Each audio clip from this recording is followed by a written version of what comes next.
And finally, limiting your people time. And when I talk about limiting your people time, I'm talking about those people that don't lift you up. Limit your time around those people that drag you down. Because you know you have friends or relatives that no matter how good their intentions, sometimes they always manage to walk away from them feeling a little bit tired.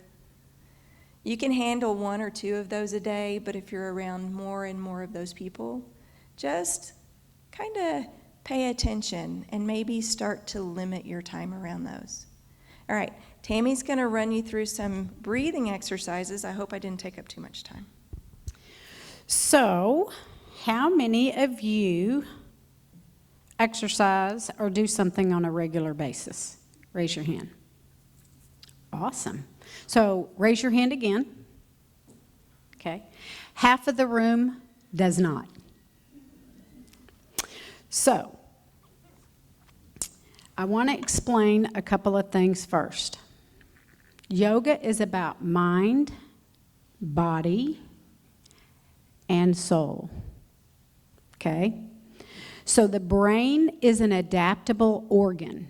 It is continually, I can't ever say that word, continually, maybe I said it right, creating new pathways. Okay? I'm going to say that again. It is an adaptable organ, and it is always creating new pathways.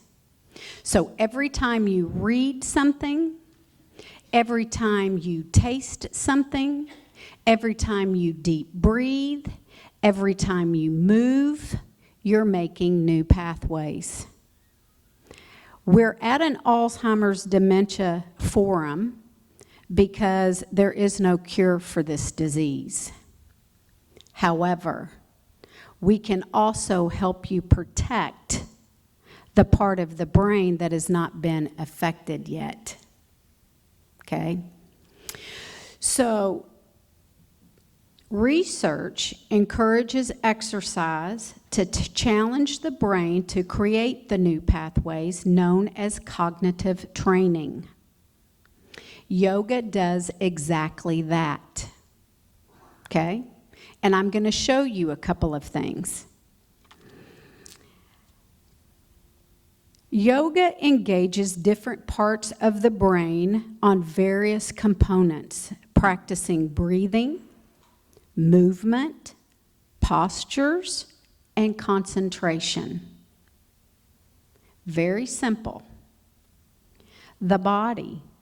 It is shown to improve cognitive function and posture by using your fine motor skills. Not just changing the remote. That's not what I'm talking about. Okay? So, breathing, we use breath work when we're holding our postures or positions. We move our body parts in sync with our breath at the same time. It promotes mobility, flexibility, and increases the oxygen intake from your lungs to your brain. Now let's think about this. Without air, without breath, we have no life, right? Okay. I can assure you many of you are shallow breathing right now, which means you're not even expanding your lungs. I'm going to teach you how to do that today. We also strengthen our stability and work on our balance. As we age, our balance is probably one of the first things to go. Raise your hand if you have difficulty with balance. Okay? Balance changes from day to day, hour to hour, minute to minute. A lot of it is going to depend on what you're putting in your body. Okay? So I'm going to give you a phrase that she gave me, and I want you to remember this. Convenience equals disease. Say that again. Convenience equals disease. The soul. or the spirit. Yoga helps us calm our minds. It helps us reduce our stress levels. It helps us reduce inflammation in the body. It also helps us strengthen our lungs, our bodies. It helps our brain. It calms our central nervous system. And in reducing stress, it is shown to also help with the progression of physical and cognitive changes. This is a passion of mine. We are all aging, and we are all going to be affected by this disease. We're all in this room for a reason, caregivers and patients alike. So what I would like for you to do is kind of scoot away from the table just a little bit. So here's the very first thing I want you to do. If you're sitting with your legs crossed, that is a major no-no. Let's think about this. Why is that a major no-no? Well, I got my leg crossed, so I have one side that's torqued further than the other. I'm cutting off circulation from my hip to my knee and from my knee to my foot. How many of us have varicose veins? Okay? So, I want you to sit up nice and tall. Okay? I want you to scoot all the way back in that chair and put that little sacrum right here to the back of that chair. Now, I want you to look down at your feet and see if your feet are behind your knees. That is another major no-no. How many of us cross our ankles and put our feet behind our knees? You are pulling on your lower back, and you are causing problems. So your knees need to be directly over those ankles, or those ankles need to be slightly in front of those knees. Now I want you to sit up nice. I want you to lift the chest. Okay? How many of us sit with a lifted chest? No one. We sit like this. So let me tell you what's happening. These muscles are shortening. These muscles are lengthening. Okay? So I want you to sit up.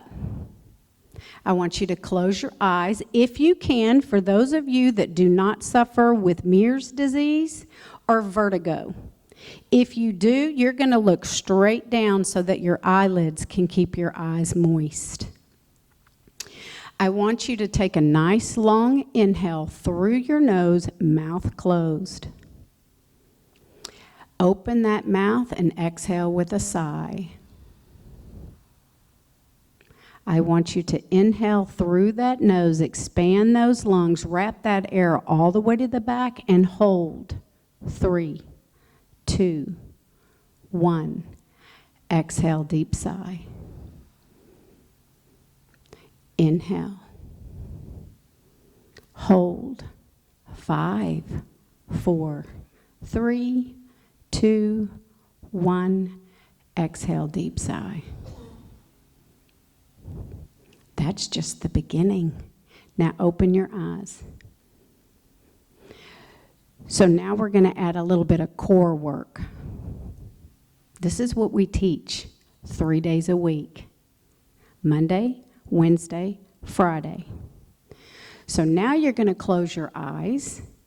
You're going to inhale through your nose, and you're going to force that belly out on the inhale. On the exhale, you're going to do this. And you're going to draw that belly button to that spine. So sit up nice and tall. Close your eyes again. Nice big inhale through that nose, mouth closed. Exhale slowly through that mouth and draw that belly in towards that spine. Now I want you to inhale through that mouth.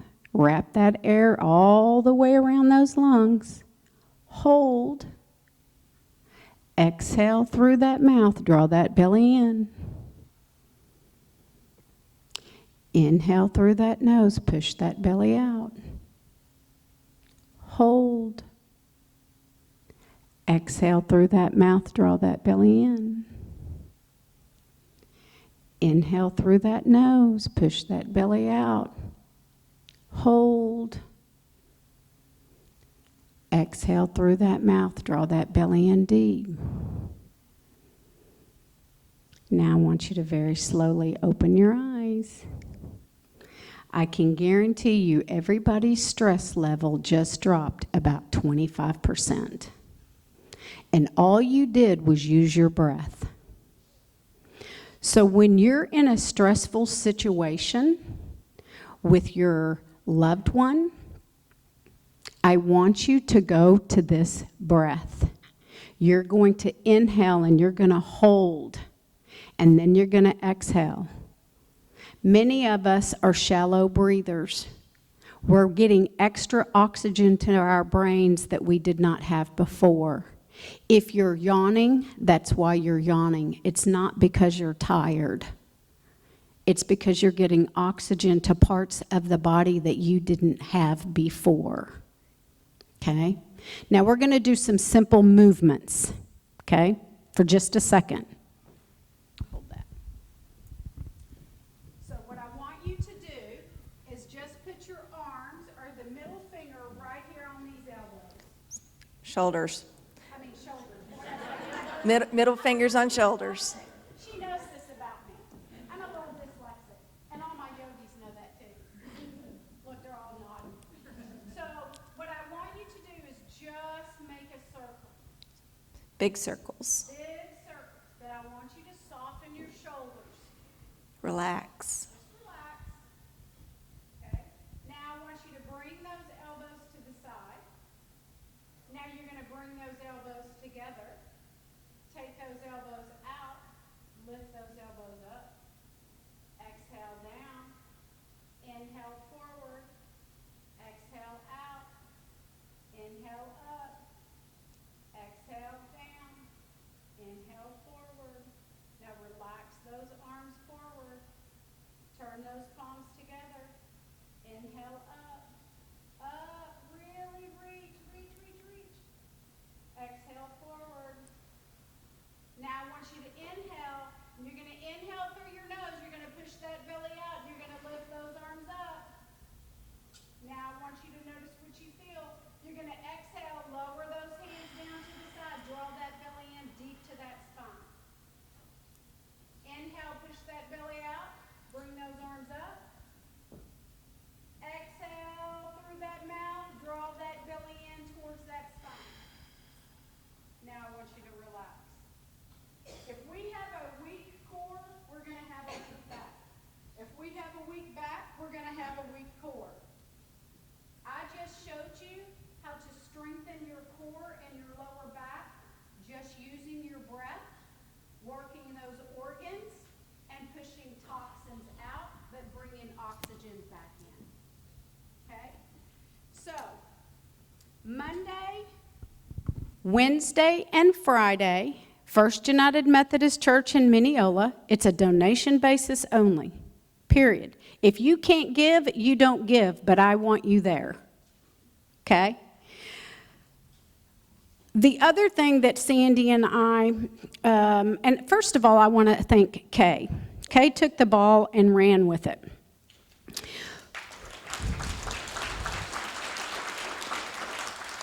This is our second Alzheimer's Dementia Forum. The first one was held in Mineola.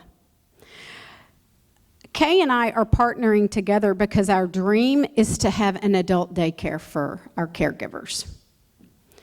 So we've prayed really hard about this, and we don't have to know how or when all this is going to work. We just need to answer the call and let God do the work. So one thing that I have done is Kay and I are going to be bringing some training here And the training, I want you to write these dates down. November 9th, 9:30 a.m., First United Methodist Church, Mineola, free. We are going to have the Alzheimer's group there to do training for volunteer support groups. The goal that we have, and I'm going to say this out loud and put that out there because it's the first time I've said this publicly, but the goal is to try to host these once a quarter in Wood County, whether it be in Mineola, Quitman, Winsboro, or Hawkins. First United Methodist in Mineola has agreed to every October.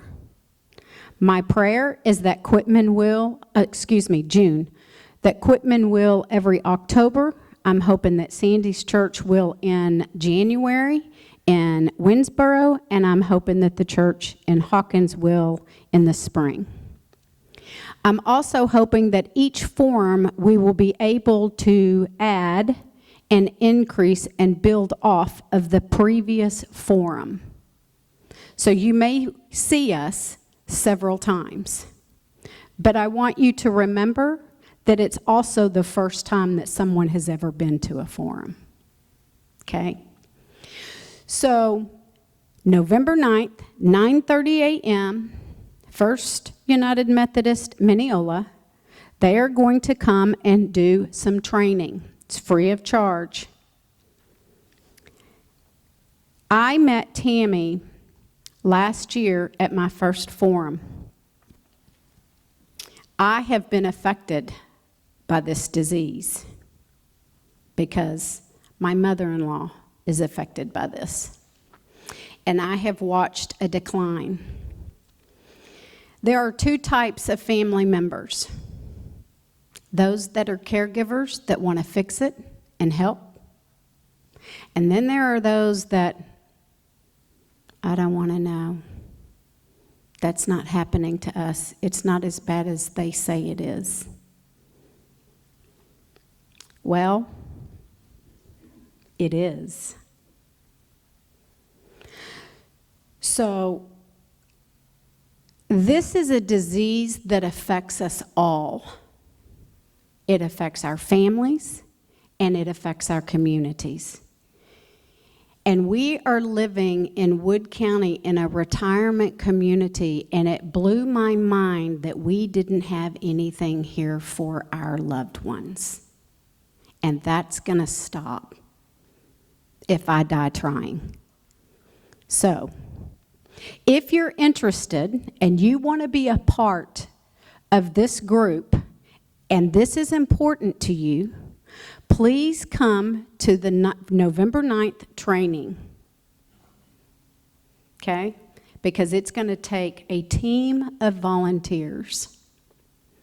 And with that, I'm going to turn it back over to Kay. Let's give Kay a big round of applause. I also want to thank the Pilot Club for doing a fantastic job.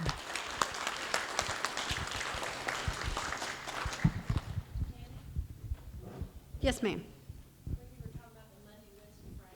Yes. Oh, I'm sorry, 11 o'clock. 11 o'clock. Monday, Wednesday, Friday at 11. For those of you that live in the Holly Lake Ranch area or Hawkins, Sandy is at First Baptist in Hawkins at 9 o'clock on Monday mornings. Also, I want to let you guys know, too, that Hawkins has a memory cafe. Has anybody been aware of that? Okay. Hawkins has a memory cafe on Thursdays every week. They provide lunch. They have guest speakers. And it is at the Holly Lake Baptist Church. Anyone is open to go. Okay, those are some things that we are wanting to bring to Mineola, Quitman, Winsboro as well. Okay? Thank you, Tammy. She's the reason we're having this today. She's the one I saw. Okay, we got two prizes left.